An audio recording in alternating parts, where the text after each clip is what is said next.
Всем привет, с вами спецкорреспондент Digital Developer Дунина Оксана, и мы сегодня с вами находимся на Domclick Digital Forum. И сегодня у нас Международный день. Мы с вами возьмем интервью у Сахила Танвира, основателя RBDS и RBDS iLab, визионера на стыке архитектуры и искусственного интеллекта. Сахил, здравствуйте, спасибо огромное, что выделили время на интервью. Мой первый вопрос следующий. Есть очевидные кейсы того, как искусственный интеллект меняет среду жизни. К примеру, это вопросы безопасности. Когда у нас очень много камер, они анализируют большие данные, что происходит в городах, и могут какие-то инциденты, к примеру, предиктивно устранять, обеспечивая безопасность людей, либо помогают расследовать уже случившиеся инциденты. Это очевидное влияние искусственного интеллекта на городскую среду, повышение безопасности. Но вы можете ли рассказать, как искусственный интеллект влияет на архитектуру? Потому что эти кейсы для нас сейчас не всегда очевидны. So it is absolutely wonderful to meet you and being here in Russia for the second time. The first time I was in Tyumen, now I'm in Moscow, and it's absolutely wonderful to be here. Thank you so much, and I really appreciate what Domclick has done, especially with the stage and all that. It's fantastic. Now about AI. How does it influence architecture, and how does it you've seen things happening with security, with things in the neighborhood. You're doing that already. And we've actually been doing this for a while, right? I mean, it's been there for a while. We've seen AI in our phones, on our screens, on Netflix, right? On Instagram, Netflix, and all of those things. But the problem is what we're dealing with today is not the deterministic kind of AI, where there is a human being who programs the AI to, if something happens, then you do this. That's a deterministic logic.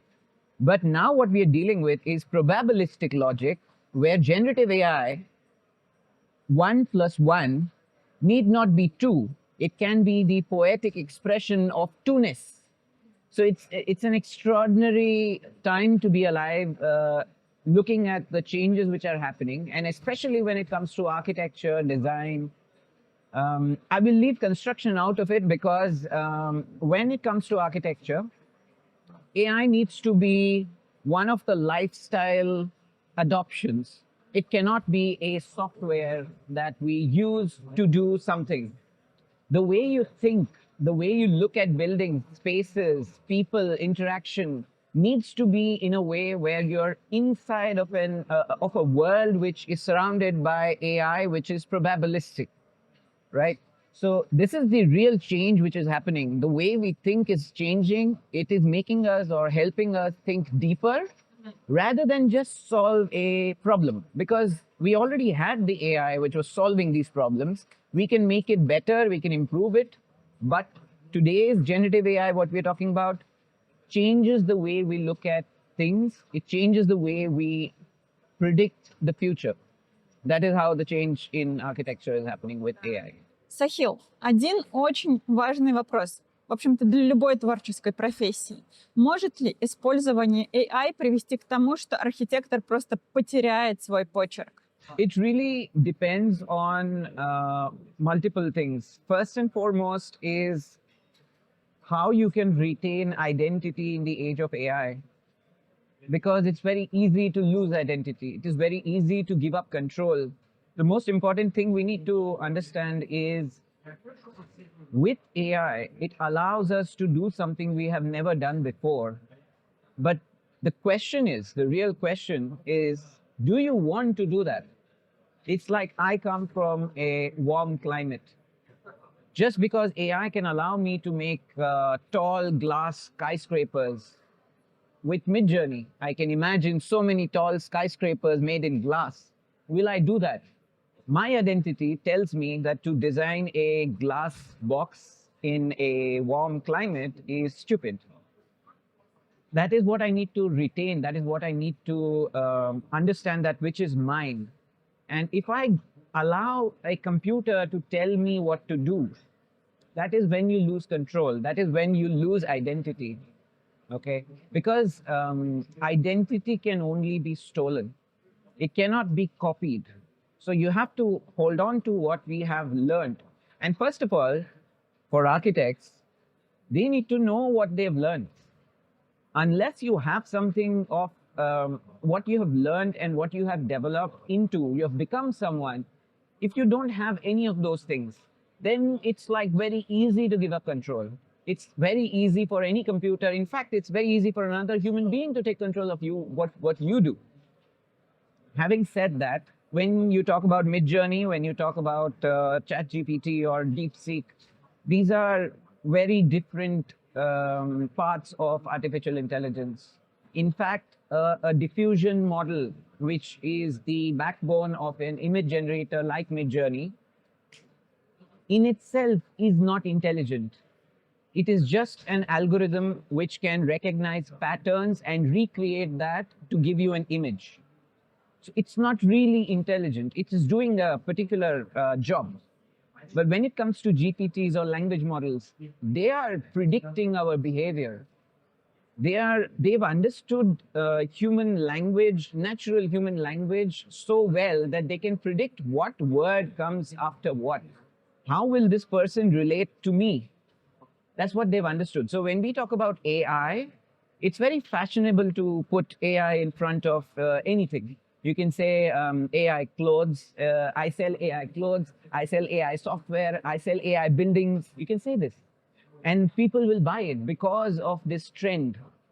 But when you come down to the technical parts, AI is a very large subject under which there are so many other things which come in it. So for an architect, for a designer, for literally anyone who is in the design field, to be able to do something with this, to be able to co-create with AI, they need to understand the nuance. Which model are they working with? You can't say I work with AI because it's too broad. Unless you come to that point, you will be in a learning phase to be able to do or co-create with any of these applications, which we call collectively as AI. Чисто практический вопрос. Назовите топ-3 инструмента на базе AI, которые сегодня наиболее важны для архитектора. In today's time, when we talk about AI tools, there is a literal race which people are in. Everybody wants to be the top. So if I take a name, it doesn't mean that, it means that I'm endorsing it. So I cannot take a name, but I can tell you something. Something which generates text, which understands your psyche, is one of the most important tools to integrate into your workflow. That is one. Second is supplementary images, something which can generate images, videos, or it could be Midjourney, but I'm not saying it is Midjourney. There are so many. In fact, there are multimodal language models like Gemini of Google, or Alibaba also has a multimodal language model. These can see, they can hear you, they can talk to you, they can generate images, they can do so many things together. Okay? Now, the second one would be something which generates visuals. That's the second tool that you need to integrate into your process. Visuals, text. Visuals and then text. Yeah. Then finally, we have already moved on to an agentic space because the technology is going, the graph is like this. They are discovering new things, they're creating new things, it's like this. But adoption graph is like this. So we have already entered an age where you can have smaller models with a larger model on top of it and create an agency where you assign a task to be done, which is a complex task. It requires multiple things. It requires multiple things to be done to finally execute that task. You can use an agent. One of the agents which we use is Manus. It's a Chinese application. But there are many agentic models which are being integrated for people throughout, whether it is in the West or in the East, or where we are. Actually, I'm from India, so we are kind of in the middle. So we have an advantage of using something from the West as well as from China, which is in the Far East. But when we integrate all of this, the important thing is to stick to the roots. If I'm in Russia, I've been born and brought up in Russia, and I know the nuances of Russian climate, weather, people, how they react, how they talk to each other.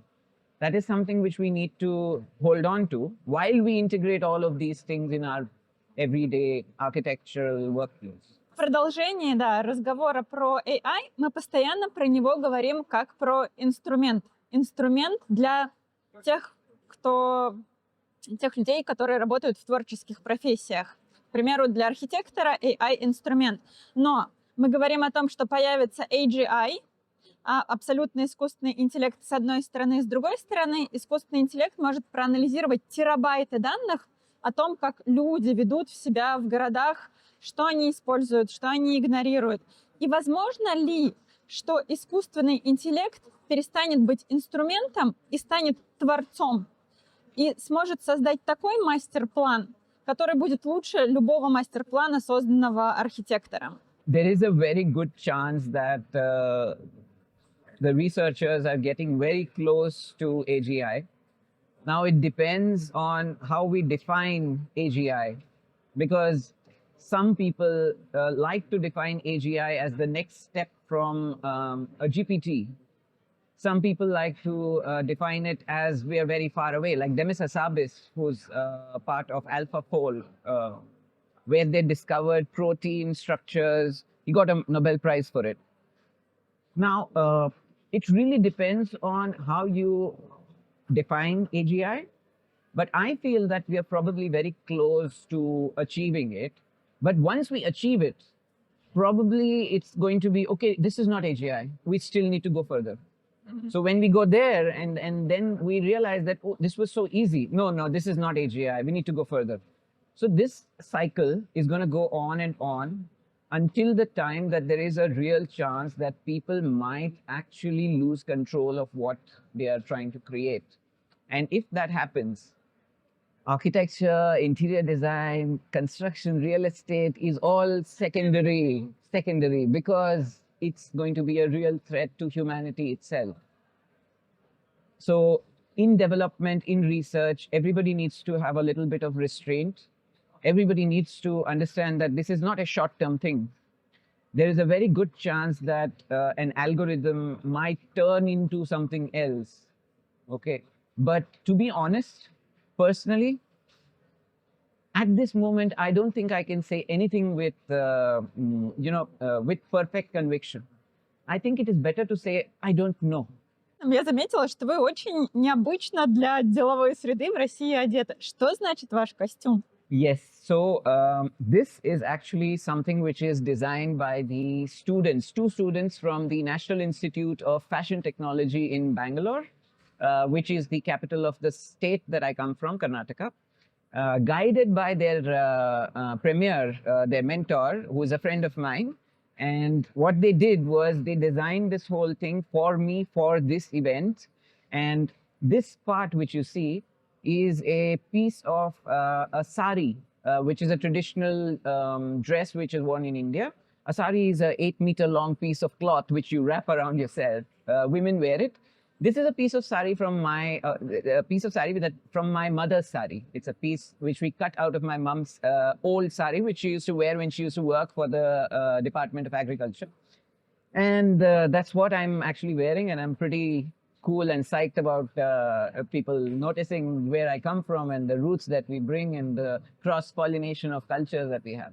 Oh, okay. And how do you think, did they create this with AI maybe? We did a collaboration. We actually did a collaboration where the students drew hand sketches. Once we got the sketches, we did a fit check with AI, one of the models, where we put an image of my face along with the sketch, and we animated them to check the fit. They made 9 options for me. Mm-hmm. First, we did the AI fit check. We selected the one, which is this one. We selected this one. This is dual. So this goes this way and becomes a different dress. And this goes this way and becomes a different dress. So we chose this. After this, we did the everyday thing with the tailor getting it stitched and all that. And once it was stitched, we sent actual fit checks of myself at the tailor. We sent it to the students and they said, okay, do this, change this.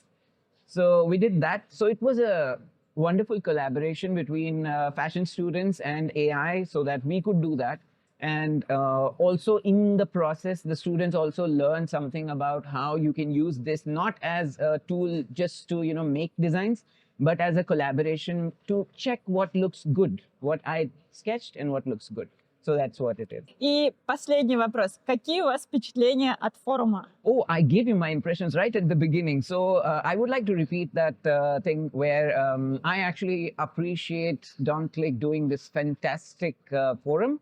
I have been at the smaller forum in Tyumen before, and now I'm in Moscow, and I see that the scale of it is pretty fantastic. It's really big, and I enjoy it because I love the whole, the stage, which is like probably like a ramp walk, yeah, and the stuff that they've done and the people. I'm going to talk about this on the stage, in fact, that Russians are actually one of the most warm and very welcoming people that I've met till now. And I really enjoy my time here. And I look forward to speaking. Yeah. Okay, thank you so much. Thank you so much. Nice to meet you. Nice to meet you as well.